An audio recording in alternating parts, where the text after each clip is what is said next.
Jayne Ozanne. Ozanne, Oxford 380. Chair, in my attic at home I have a large polystyrene cross with the words Bishop's Human Sexuality inscribed on it. It's a 20-year-old relic from an old Synod review held when I was on the Archbishop's Council, the stage for which had been decorated with tombstones referencing key reports debated during that quinquennium, which were then auctioned off for charity. I jokingly offered £50 for this one on the condition that a question mark was added, so one was quickly drawn on in lipstick. Many Synod members knew that I was at the time living by faith and had no income, so they clubbed together and bought it for me. What most did not know, however, was that I was struggling with my own sexuality and going through conversion therapy, as I believed, as did all those in my church circle, that being gay was incompatible with my faith and that I would therefore never know the love and intimacy that I craved. What virtually no one knew was that previous to my time on council, I'd spent over 6 months in hospital following a breakdown where my body had completely cracked under the stress of the inner conflict between my faith and my sexuality.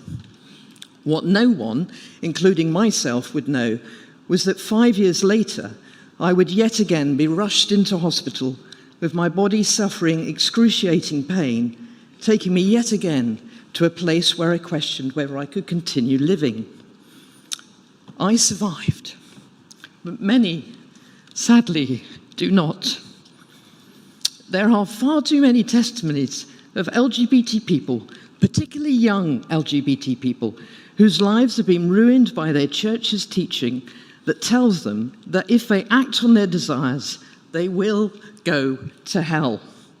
But many seem so indifferent to our pain, believing that we've brought this trauma on ourselves. In evangelical circles, this matter of sex outside marriage is known as a first-order issue, one that is foundational to our faith, but it is up there with other creedal matters. As I understand it, it is this belief that stops certain parts of our church from giving any ground whatsoever on LGBT relationships, as they believe to do so is deeply heretical. Indeed, it is this issue that goes to the heart of our differences. That is, whether sex outside of marriage, in whatever form that takes, is a first-order issue or not.